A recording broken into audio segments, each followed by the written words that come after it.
So All I Want to Do was a song that I really felt like was a B-side. I felt like it shouldn't go on the record. And my brother, who was in college at the time, said, our favorite song is All I Want to Do. And he's like, you got to put that on the record. And I was like, I don't know. And then it wound up being the biggest hit. But yeah, I didn't really think the song was, I didn't think it was like that great. And then who knew? Oh my God, I've never seen this.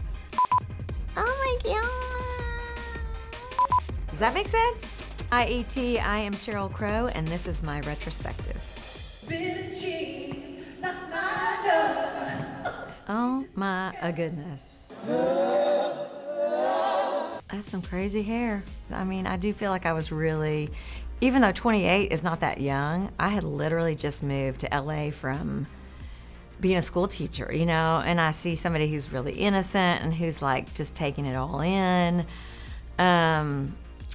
I do feel like, though, watching that, I feel like I'm more that person now as I've gotten older than even more, you know, maybe interviews that were 20 years old or 15 years old. I really love touring. In fact, I itch all the time to go back out on the road. I'm right now trying to work on my own thing, so it's hard for me to keep turning down road work. All I wanna do is have some fun.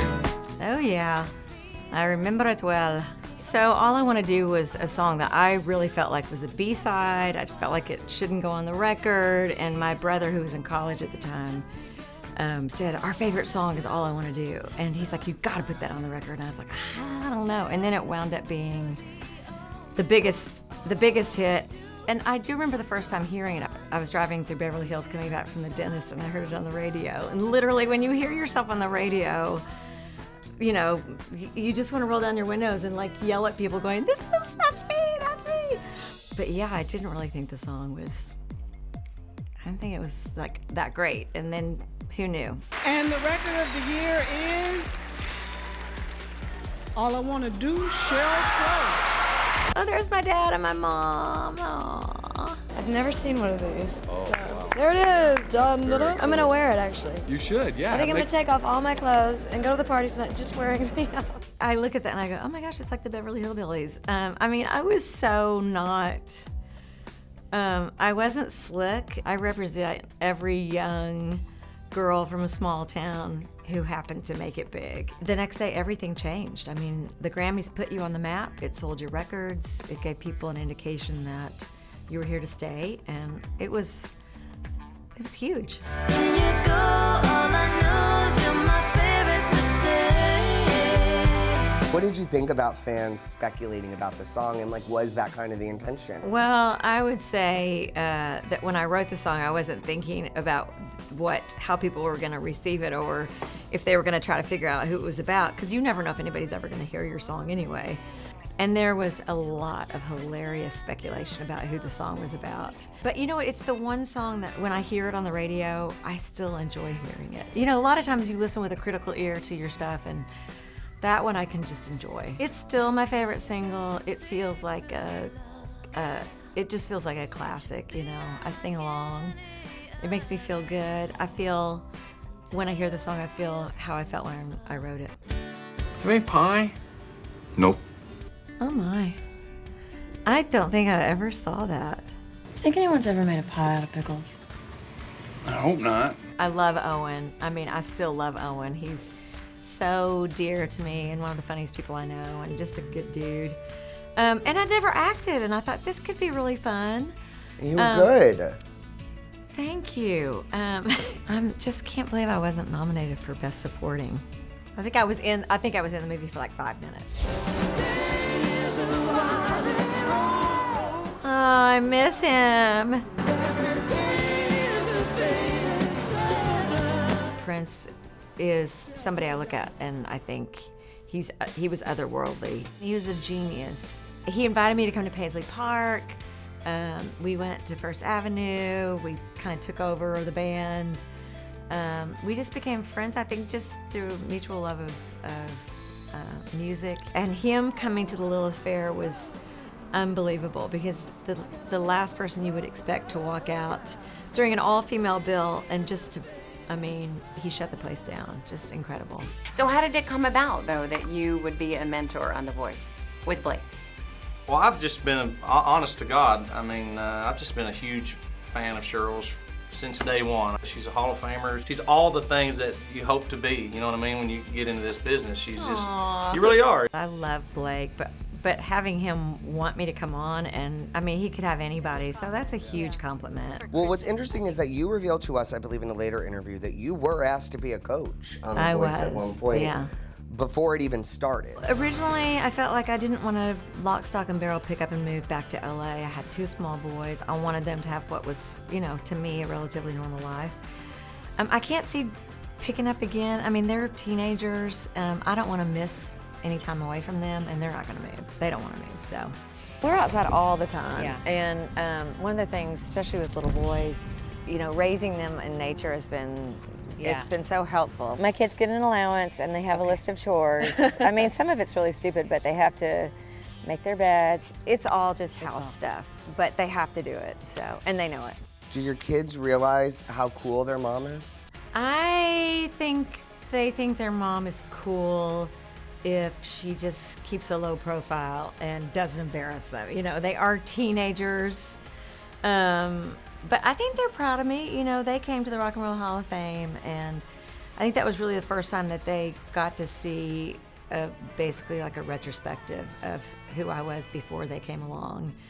And I know they're proud of the work, and they love me. But, you know, when we're home, we're like family, and I'm in the school pickup line, and I'm at the ball games, and, you know, and I'm at home doing the homework with the kids, and that's the way I love it. So, yeah, it's an interesting juxtaposition.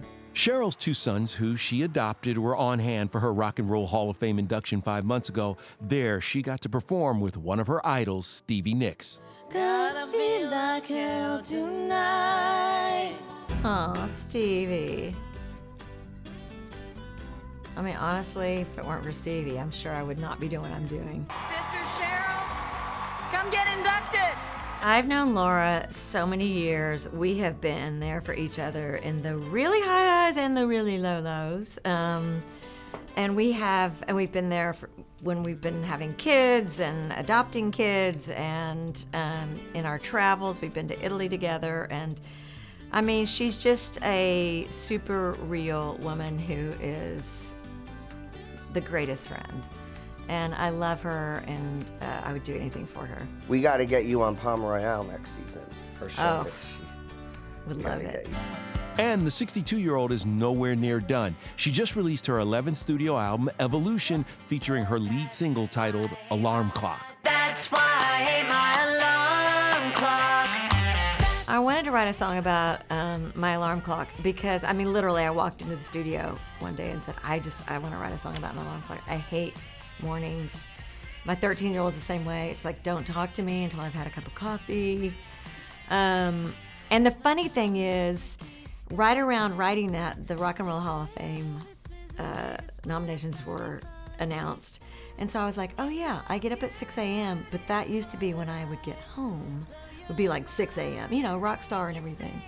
So we wound up writing this song about it. Now, you publicly stated that you would not release another full-length album after Threads in 2018. So Evolution kind of comes as a surprise. What changed your mind?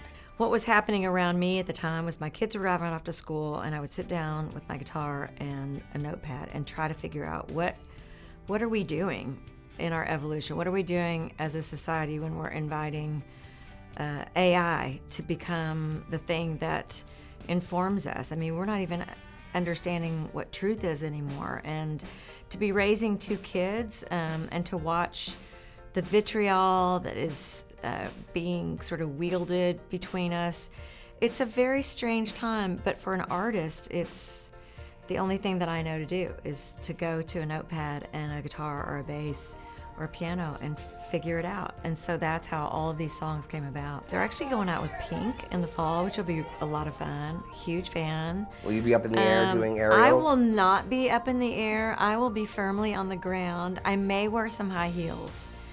So that will be the only elevation that I get. it makes me a little melancholy, but it also reminds me of some really amazing things that I would not necessarily reflect on. There's years and years of experience in there and learning. I mean, learning how to hold on to, you know, my authenticity as a person, first and foremost, not as a famous person, not as an artist, but as, you know, a living human being with a soul and spirit. And it's interesting to watch it playing out. I hope that I'm closer to who I came in as than I am who I became. Does that make sense? That's why I hate my